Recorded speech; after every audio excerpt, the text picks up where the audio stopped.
да видим почти пълна зала. И понеже имахме технически проблеми, извиняваме се за малкото закъснение, лекторите ни ще бъдат по-стегнати и въпросите и отговорите също и ще приключим на време. Сега Мадлен ще представи организаторския екип и да започваме. Благодаря, Ники. Добър вечер, наши мили гости. Днес отбелязваме Световния ден на почвата. Това за нас е един много специален ден, защото аз, Мадлен Зашева от фондация Корен, Ники Генов, представител на Хран Клуб София, Лилия от страна на Спасете почвата, Веселин от страна на Наутил България. Всички ние под една или друга форма сме много така силно свързани с почвата, с начина по който я използваме и ресурсите, които генерираме от нея. Нашите гост-лектори ще говорят много за това, което обединява нас тази вечер, така че ще продължа натам. Още веднъж искаме да се извиним за техническото забавяне. Вярваме, че тази вечер все пак ще мине по начина, по който всички очакваме да мине и да бъде доста зареждаща и позитивна. Благодарим на нашите лектори, че са с нас и искрени благодарности искаме да отправим и към министър Гечев, и към посланника Рана, които тази вечер са наши специални слушатели и гости. Благодарим за това, че сте тук с нас тази вечер. И не на последно място, разбира се, на Рада Бонева, която прие да бъде наш домакин, водещ тази вечер и тя ще бъде човекът, нашето лице на сцената. Благодарим за което, Рада. И аз благодаря. Здравейте на всички. За мен е удоволствие да бъда част от това специално събитие в този много специален ден. Предстои ни да чуем 9 представяния на значими експерти и природозащитници, които ще ни разкажат повече за почвата и за климата и тяхното значение върху нашия живот. Условно сме разделили панелите на климата и на почва, и така разделено на две. И ни предстоят 2 дискусионни панела след приключването на тези 2 основни теми, след което вие ще можете да зададете своите въпроси, ако разбира се имате такива. Като нашите доброволци ще ви съдействат с микрофони. Може би сте чували, може и да не сте, за движението Спасете почвата или Save Soil. Това е глобално движение, подкрепено от ООН.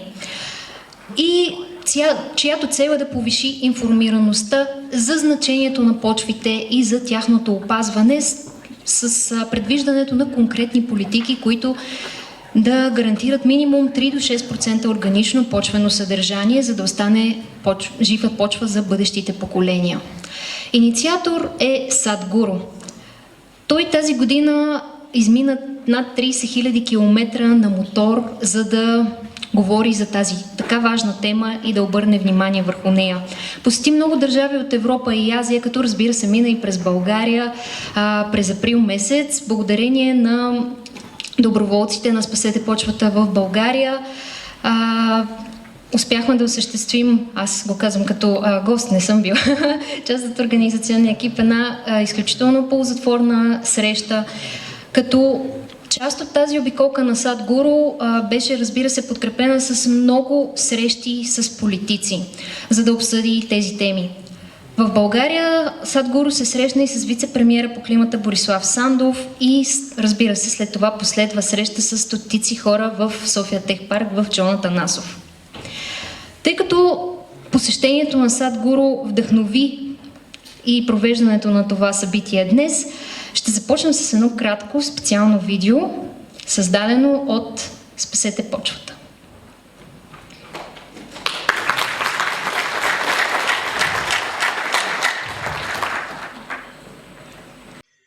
Every responsible scientist in the world is saying by 2045, we'll be producing 40% less food on the planet and our population will be 9.2 billion people. Climate change, food security, nutritional security, water quality, water renewability, biodiversity, land grab, political stability.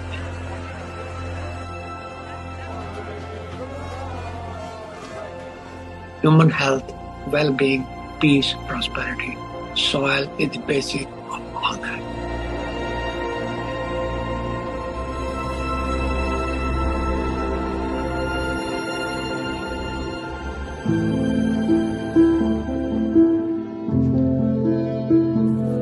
Soil is a basic entity on which all terrestrial life depends. 95% of all the food which is consumed by human comes from soil.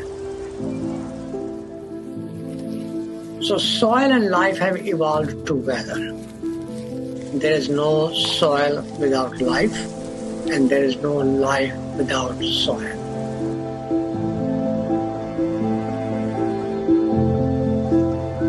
In a handful of soil, there are over 5 to 7 billion organisms. And just like how our body functions, the food that we eat, actually we cannot digest all by ourselves. We don't have the necessary enzymes and alkalines to digest this completely. Only because of the microbial gut microbes that are there, we digest food. The same is true with all the plants and trees. They cannot take the nutrients from the soil by themselves. They need the help of the microorganisms.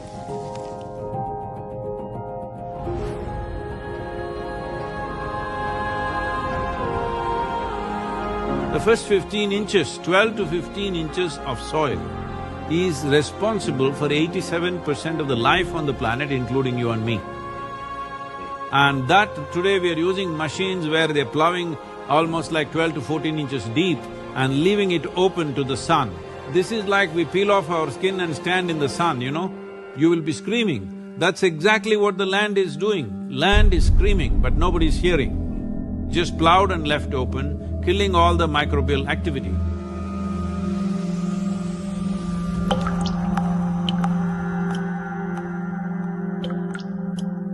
See, right now, the organisms here, the only food they can eat is organic content. Where will the organic content come from? Here you see all these leaves, dry leaves falling down. We won't pick it up nor sweep it away. We leave it like that, it'll become part of the soil. It is only the green litter from the trees and other, whether it's grass or bushes, whatever, or the animal waste, which can put organic content into the soil. In normal agricultural soil, the minimum organic content should be between 3 to 6%. The most minimum is 3%. Over 62% of India's soil has organic content less than 0.5%. Entire southern Europe, the soil organic content is just around 1% or below. Over 50% of the topsoil in whole of United States is gone. You've heard of dinosaurs going extinct, dodos going extinct, but this is a question of soil extinction. See, this is sand. If you add enough organic content into this will become rich soil. Similarly, if you take all the organic content out of the soil, it will become sand. So this is called as desertification in the world. World's agricultural soils are becoming sand or turning into a desert largely across the world because there is no organic content.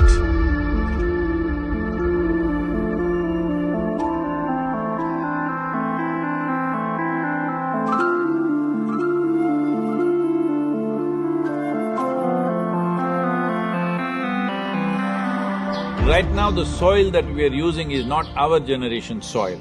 We are using up the soil of the unborn child. We have no business to do that, because soil is not our property, it's a legacy that's come to us, and it's a legacy that we should leave behind, living soil. Because once there is no richness in soil, there is no way there is richness in life.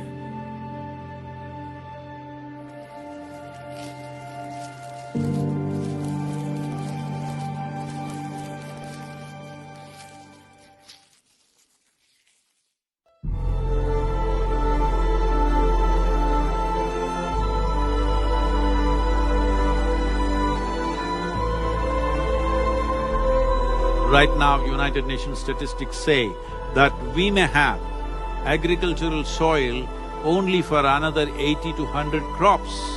This means it is a matter of 40 to 50 years. After that, there could be severe food shortages, and getting rich organic land or soil will become the basis of battles and wars on this planet.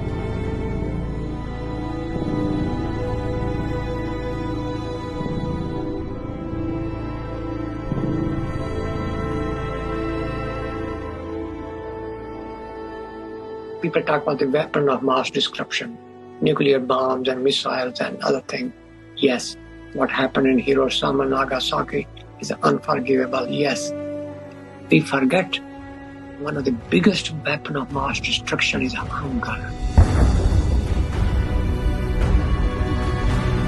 Malnutrition, poverty, unavailability of healthy environment. Even now, hunger-related deaths in the world are 16 to 17 every minute. That, my friend, is the weapon of mass destruction. Now, we had in December 2019, we had 690 million people globally which were hungry. Out of that, 40 million were in the United States. So, it's not just Timbuktu or some part in India or elsewhere, even in the US.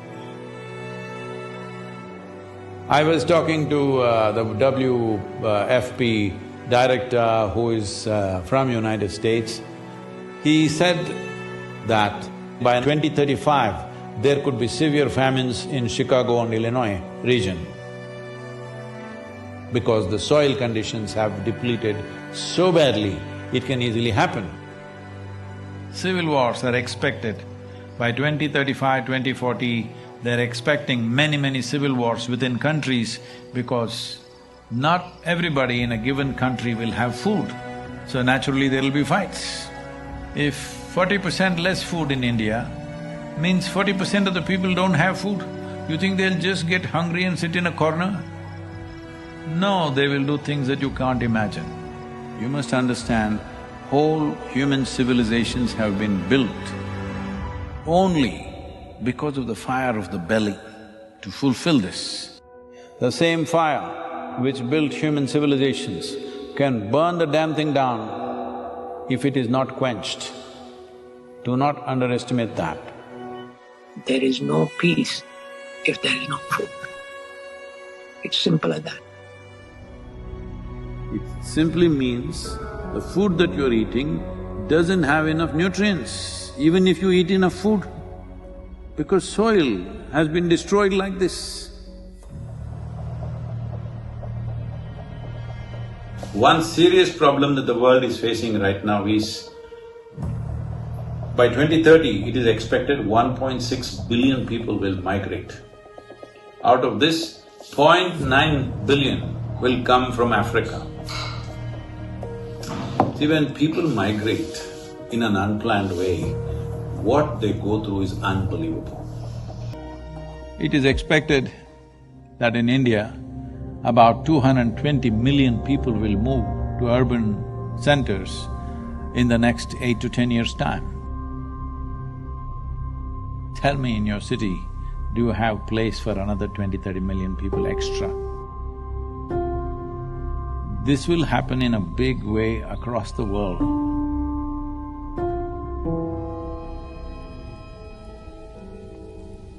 Maximum amount of carbon was always in the soil, but now a lot of it is in the atmosphere where it should not be. If it gets into the atmosphere, as you've heard of global warming and climate change, all these impacts happen. But nearly 40% of this is happening simply because soil is left open. For this, the main contributor is agriculture or open lands. The same soil which would have taken carbon dioxide and methane from the atmosphere is now releasing it simply because we are leaving it open and there is no life or microbial activity. See, the whole life process on this planet is carbon-based. So, the same goes for a blade of grass, the same goes for the coconut tree, the same goes for every other creature on this planet. essentially carbon. Where is all this carbon coming from? The great miracle on the planet, in the process of evolution of creation on this planet, is photosynthesis. A limitless amount of energy coming there from the sun. Using that, the atmospheric carbon is absorbed and it goes through a whole series of process through millions of microbial life and gets stored in the soil. What gets stored in this way, going through 3 to 4 cycles of microbes, this gets stored up to 1,000 years minimum. Soil is a living entity. It has a lot of organisms. And when those organisms are killed, soil is no longer healthy. Soil is no longer living.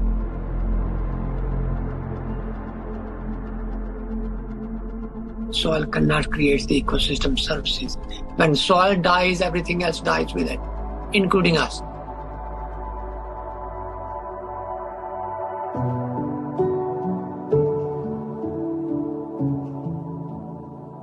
If we start correcting it now, in 15 to 25 years, we can make a reasonable level of correction.